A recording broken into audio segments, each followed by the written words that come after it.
আসলে জীবনে সফল হতে গেলে আসলে অনেক পরিশ্রম করতে হয়, অনেক ধৈর্য শক্তি থাকতে হয়। আসলে যে কোনো কাজে যদি তোমার ধৈর্য শক্তি থাকে বা পরিশ্রম করার মতো শক্তি থাকে, তাহলে হয়তো তুমি যে কোনো কাজে সফল হতে পারবে। আর যদি তোমার কোনো কাজে ধৈর্য শক্তি না থাকে বা ইচ্ছা শক্তিটা না থাকে, তাহলে তুমি আসলে কোনো কাজে সফল হতে পারবে না, কোনো কিছুতে সফল হতে পারবে না।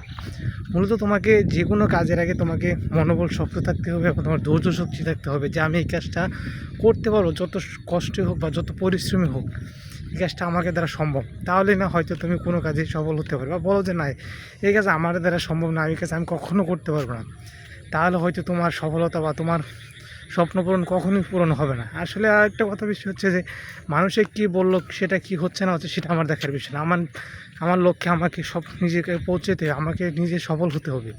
কারো কথা কোনো কিছুই আমার কানে নেওয়া যাবে না। হয়তো তুমি সফল হতে পারো যখন তোমার পরিশ্রম ও ধৈর্য শক্তি রেখে মনোবলকে তুমি শক্ত করে কাজে লাগাতে পারবে।